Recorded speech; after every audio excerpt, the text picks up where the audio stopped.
Shalom, shalom, encore moi, votre frère, le frère Kader, qui est de retour dans le chapitre 2. Ici, nous allons pas parler d'épisode, mais nous allons parler de chapitre 2, n'est-ce pas? Nous sommes dans notre émission, l'émission Christ révélé, qui ici va mettre en évidence l'identité de Christ, l'identité de Christ.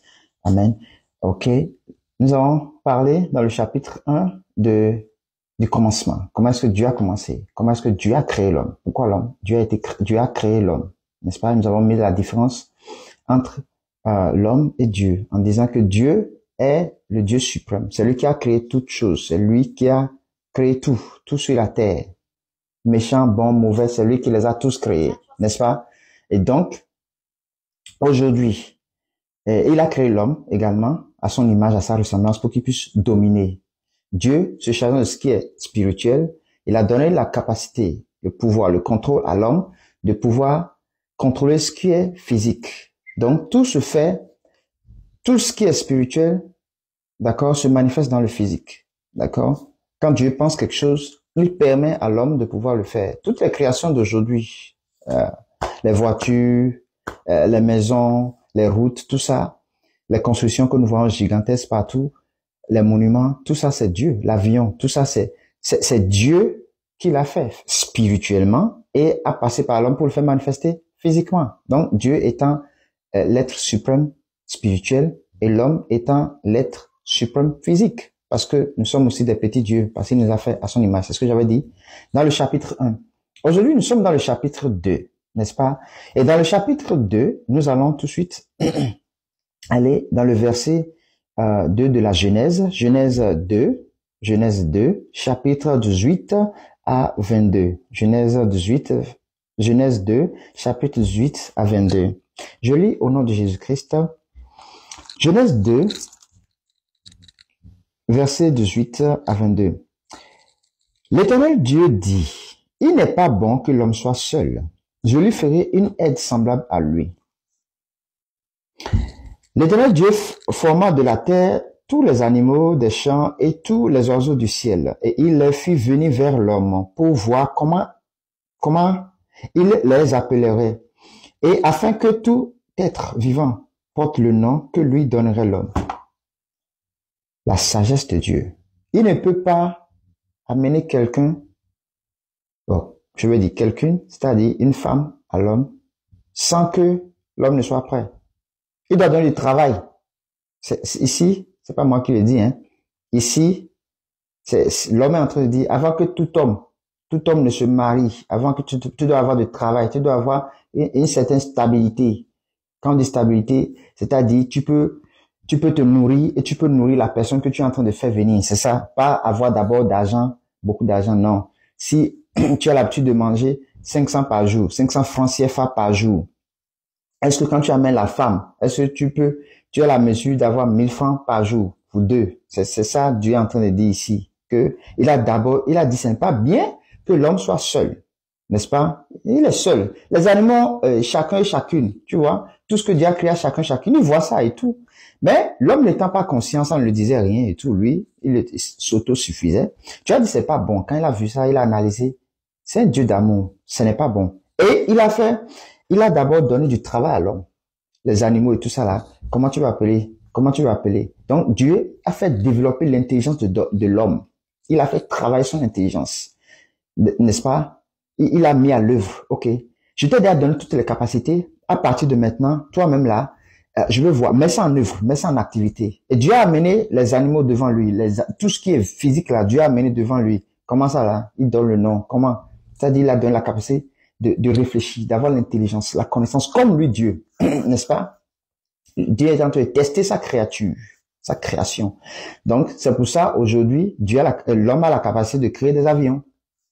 C'est parce que ça vient d'Adam. Ça vient d'Adam. Dieu a formé, Dieu a amené Adam dans son école. Il a formé, il a enseigné.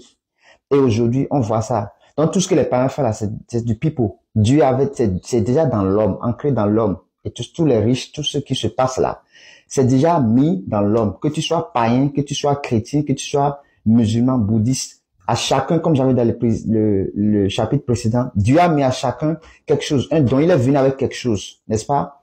Mais malheur à cause du diable qui rôde toujours et qui veut toujours lutter contre Dieu. Il passe par ces personnes-là qui ne se connaissent pas, qui ne connaissent pas l'identité qui est en eux et qui vont faire des pactes avec lui. Et puis, bon, bref, ça viendra.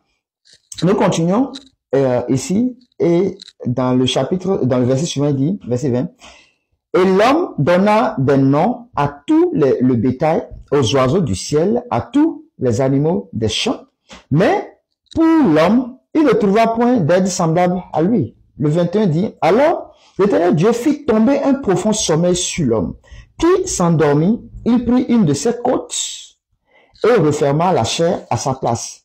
Le verset 22. L'Éternel Dieu forma une femme de la côte qu'il avait prise de l'homme et il l'amena vers l'homme. Donc, Dieu a enseigné, il a tout ce qu'il a déjà enseigné, il a vu, il a pu pratiquer, il a pu donner des exemples. C'est qu'il peut travailler, tu as vu que bon, celui-là, il est bon, il est prêt, il peut prendre soin d'une femme, Dieu dans son intelligence, hein, c'est vrai que ce n'est pas dit ici, mais dans la méditation, quand tu lis bien, dans la méditation par l'Esprit de Dieu, tu vois que Dieu a déjà formé l'homme, il a déjà enseigné tout, et puis il a déjà la maîtrise de tout. Et maintenant, il a dit, OK, comme maintenant tu as le travail, et puis tu peux te gérer toi-même, tu peux gérer ce que je t'ai confié et tout. Bon, je vais t'amener une aide, je vais t'amener quelqu'un, n'est-ce pas, qui va te seconder. Et vous allez faire les choses ensemble, vous allez gérer ensemble, vous allez dominer ensemble, d'accord? Et puis c'est comme ça que Dieu a dit, c'est pas bon qu'il soit seul, et puis il a fait endormir. Et je rappelle que la femme était déjà dans l'homme. La preuve, il a fait endormir pour l'enlever.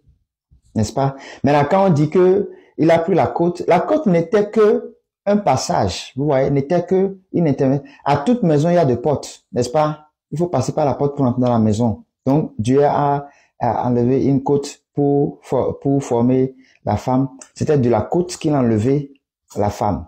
D'accord? Donc, ne dites pas les hommes que c'est seulement une seule côte qu'il a pu faire la femme. Non, non, non. Dieu est un sage. Alors, et puis il a amené la femme vers l'homme et c'est ainsi que les deux se sont unis. Donc, président et vice-présidente. Bon, les deux ont presque les mêmes titres. Ici, nous voyons que Dieu, d'abord, avant toute chose, a donné à l'homme, Adam, qu'il a créé, d'abord la capacité de s'autosuffire, de développer le don qu'il a donné, la capacité qu'il a donnée, la raison pour qu'il l'a amené. Il l'a amené pour dominer, n'est-ce pas? Maintenant, tu domines sur quoi? Quand toi-même tu viens et tu ne sais pas sur quoi tu domines, tu n'as pas la connaissance, tu ne pourras pas dominer, tu ne pourras pas gérer. Au contraire, c'est eux qui vont te dominer en retour. Donc, Dieu, dans son intelligence, parce qu'il était temps que la femme vienne seconder l'homme, parce que l'homme se sentait déjà seul. Alors, il a amené l'homme, il dit, bon, ok, voilà ce qu'il y a que tu dois dominer, le travail que tu dois faire. Maintenant, comment tu vas gérer? Il dit, bon, celui-là, il s'appelle Lion. Ok, lui va manger la chair. Lui, c'est ceci et cela. Et puis, c'est comme ça que l'homme a diversifié. L'homme, nous là, c'est nous qui avons diversifié, donné les noms de tout ce qui vit aujourd'hui. Dans l'eau, les oiseaux, sur la terre, les animaux, tout. C'était l'homme qui a donné le nom. Parce que Dieu l'avait donné la capacité de le faire. Et c'était son emploi, son travail. Maintenant, il a vu que, ah oui, l'homme, bon, c'est bon. Tu es au top, tu es prêt, tu peux gérer quand je vais même t'envoyer la femme. C'est ainsi que Dieu a maintenant envoyé la femme. D'accord? La femme n'est pas venue comme ça. Dieu a déjà préparé l'homme, a préparé tout avant d'envoyer la femme. Sinon, elle va souffrir. Ok, sinon, elle va souffrir. Donc, parce qu'il étant l'être suprême qui est le pas. Et la femme va suivre. Il a d'abord créé ça ainsi. N'est-ce pas? Merci chez vous. Et je m'arrête ici. Nous allons revenir dans une autre émission. Et si c'était le chapitre de Shalom chez vous, que Dieu vous bénisse abondamment. Bye.